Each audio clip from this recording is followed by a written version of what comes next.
Si los pupitres hablaran, ¿cómo prevenir y actuar en casos de violencia en los centros educativos? Partiendo de una definición amplia, si los pupitres hablaran, plantea el tema del origen e impacto de la violencia en los centros educativos, de sus manifestaciones, alcances y consecuencias.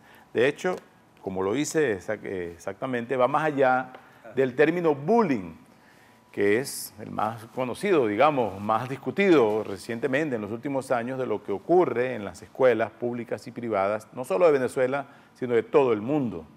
Lo que antes en algunas partes llama el chalequeo, ¿no? O el aplique a algunos niños. Es curioso cómo aquí el mundo es al revés. Castigan más, ofenden más, atacan más a los mejores alumnos, los que son más estudiosos, a los que tienen... Hay un concepto allí, en ese mundo al revés, del débil ser objeto de ataque, sobre todo porque es débil y hay alguien que tiene más poder que imponer. Es un reflejo de la sociedad. Es un reflejo de la sociedad. Pero fíjate tú que es importante que hayamos iniciado la conversación hablando de la violencia escolar, viendo todos esos factores que generan y que a veces, porque siempre se piensa que todo es bullying, ¿no? En la violencia escolar, cuando te llaman de un colegio, no, porque me hicieron bullying. Ah, pero ¿qué fue lo que hicieron? No, que me quitó de repente el morral. No, eso no es bullying.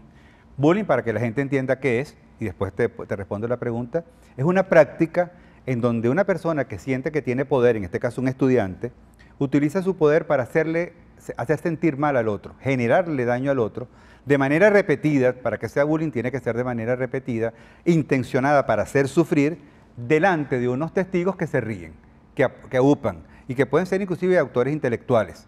Entonces fíjate tú, el bullying, para que sea bullying como tal o acoso escolar, tiene que ser primero intencionado, tiene que haber alguien que sufra con esa acción, delante de unos testigos que le dan poder a uno, le dan popularidad al otro, de manera reiterada. La fuerza bruta, además. ¿Cuál es lo que hay que atender acá? Porque a veces se dice, no, es que los venezolanos somos así, aquí el chalequeo siempre ha existido, y es verdad.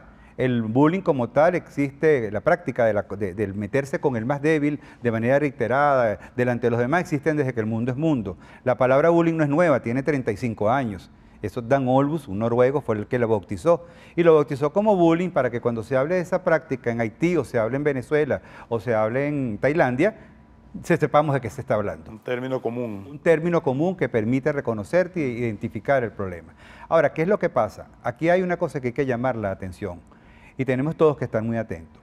En el bullying que hay, o en el acoso escolar, hay un uso del poder, se utiliza como herramienta el miedo, se focaliza sobre el más vulnerable o el más débil, y yo logro hacerlo de manera repetida para generar debilidad y victimizar al otro. Y eso lo hago delante de unos testigos.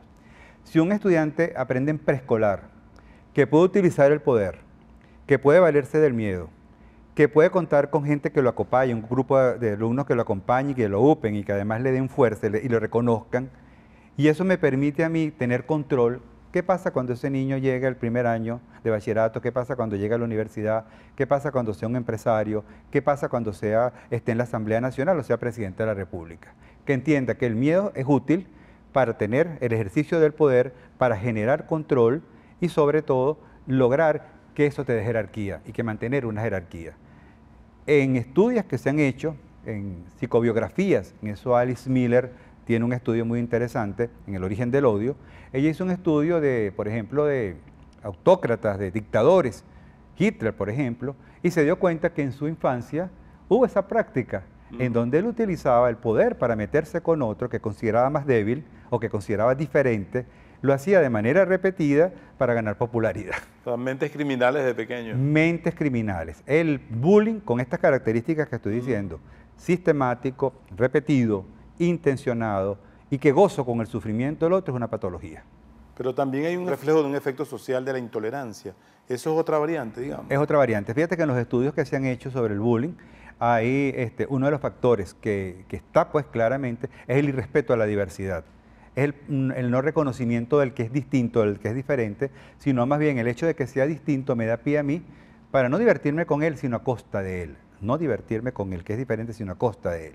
Entonces nos estamos dando cuenta de que sí hay un tema de intolerancia en el bullying, de irrespeto al que es distinto, al que piensa diferente, al que tiene una condición distinta, bien sea por el origen de sus padres, por su orientación o su condición sexual, por lo que sea. Entonces es considerado como blanco de ofensas. Hay un tema de violencia, es violencia, bullying es violencia. Siempre violencia. Y aquí En este libro, que además de Fernando Pereira junto con Oscar Misle, ¿cómo se adapta ese concepto internacional a la situación de Venezuela actual? Para cerrar con los minutos que nos quedan. Ok, fíjate tú, el libro, si los pupitres hablaran, ¿cuál es la idea? ¿Por qué esa imagen, no? Porque el pupitre tradicionalmente sigue manteniéndose muy pasivo en la escuela y sigue estando vacío en el sentido de que no se le da espacio a los muchachos para hablar sobre esto que estamos conversando acá. Sin embargo, el problema lo tenemos. Tenemos 2 o 3 solicitudes diarias a SECODAP por el tema de violencia escolar y, sin embargo, cuando tú ves como que no hay tiempo para eso, no hay espacios para eso.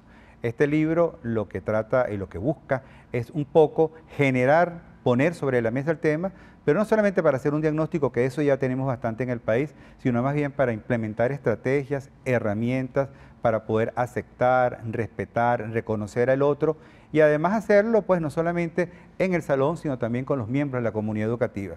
En otras palabras, chicos, para que la comunidad educativa sea comunidad y no sea una instancia burocrática, administrativa, para tomar ciertas decisiones puntuales y que sea educativa para que forme a los diferentes miembros, desde la persona que hace mantenimiento hasta la persona que es la cabeza del colegio. Eso lleva por revisar el para qué de la educación, qué sentido tiene que los muchachos vayan a la escuela, qué sentido tiene yo formarme como educador, qué está pasando con la autoridad del docente, qué está pasando con el reconocimiento, la escuela como un espacio seguro para los muchachos.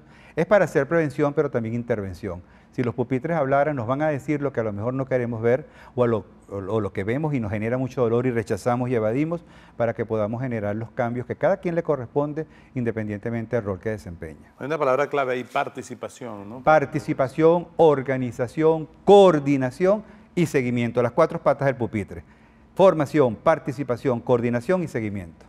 ¿Estará disponible vía web para la gente que nos ve fuera de Venezuela? A través de Planeta, Editorial Planeta, pueden tomar contacto con ellos. Bueno, Oscar. Gracias, encantado. Gracias por esta conversación sobre un tema tan pertinente y tan olvidado en medio de todo lo que ocurre en Venezuela. Muchas gracias. Ha sido Oscar Misle, educador, director de SECODAP, una de las organizaciones más relevantes en Venezuela, más activas en la defensa de los derechos de los niños y adolescentes. Ha sido para mí un gusto llevarles esta nueva conversación. Mi Twitter, @OmarLugo, disponible para comentarios. Muchas gracias a ustedes por recibirnos en este nuevo análisis venezolano. Hasta pronto.